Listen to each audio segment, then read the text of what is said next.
কড়াইয়ে তেল দিয়ে পেঁয়াজ ভাজা করে নিয়ে আস্ত জিরা দিয়ে আর একটু ভাজা ভাজা করে নিয়ে এখানে হচ্ছে আপনার জিরা বাটা, লবণ, হলুদ, একটু ধনিয়া গুঁড়া দিয়ে পটল এবং আলুটা ভালো করে আগে ভাজা করে নিয়ে পরিমাণ মতো মশলা দিয়ে কাঁচামরিচ সহ লবণ, হলুদ সব কিছু দিয়ে মশলাটা এবং পটল আর আলুটা ভালো করে কষিয়ে নিয়ে একটু পানি দিয়ে দিব। পানি দিয়ে পটলটাকে আরেকটু ভালো করে কষিয়ে নিয়ে পটলটা কষা হয়ে গেলে ঝোলের পানি অ্যাড করব অল্প করে।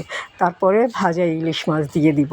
আর এভাবে যদি ইলিশ মাছের পাতলা ঝোল রান্না করা হয়, উফ, কী যে মজা হবে খেতে। আপনারা এক একজন এক একভাবে রান্না করেন, এভাবে একটু রান্না করে খেয়ে দেখবেন, খেতে কিন্তু অসম্ভব মজা হবে।